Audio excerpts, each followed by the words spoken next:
ক্ষুদ্র প্রয়াসের পক্ষ থেকে আমরা সকলেই এখানে এসে উপস্থিত হয়েছি। আজ থেকে 1.5 বছর আগে আমাদের এক্সপ্লোরার সৌরভ দাস এবং অরুণ দাস এখানে একটা বট গাছ লাগিয়েছিল। এই গাছটা আমরা আজকে একটু পরিষ্কার করে সুন্দর করে যাতে এটা বেড়ে ওঠে সেই ব্যবস্থা করলাম। আমরা ক্ষুদ্র প্রয়াসের পক্ষ থেকে বিশেষ করে সৌরভকে এবং অরুণদাকে ধন্যবাদ জানাই। আর একটা বট গাছ ওই পাশে লাগিয়েছি, আমরা দেখে এলাম। সমাজের প্রত্যেকটি মানুষের কাছে আবেদন, আপনারাও প্রত্যেকেই এই অরুণদার মতো আগিয়ে আসুন।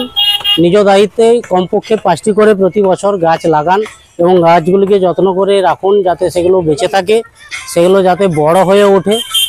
তাহলেই আমাদের পৃথিবী নির্মল হবে। এই যে গরমের হাত থেকে, তীব্র দাবদাহের হাত থেকে আমরা সকল আমাদের ক্ষুদ্র প্রয়াসের পক্ষ থেকে অরুণদাকে এবং এক্সপ্লোরার সৌরভ দাসকে অশেষ ধন্যবাদ জানাই।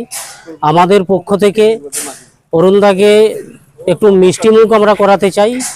যদিও ওনার যে কর্ম, সেই কর্মের পক্ষে এটা কিছুই নয়, আর এটা দিয়ে ওনাকে আমরা সেইভাবে মানে ধন্যবাদ জানানোর এটা ব্যাপার নয়। ওদেরও ক্ষুদ্র প্রচেষ্টা, সেখান থেকে আমরা তপনদার হাত দিয়ে একটা মিষ্টির প্যাকেট ওনার হাত দিয়ে তুলে দিতে চাই। আপনাকে অশেষ ধন্যবাদ। আপনি এরকম একটা জায়গায় গাছকে যে বাঁচিয়ে রেখেছেন। আমরা সকলেই একদিন অতীত হয়ে যাব, কিন্তু এই গাছ থেকে যাবে। ধন্যবাদ সকলকেই।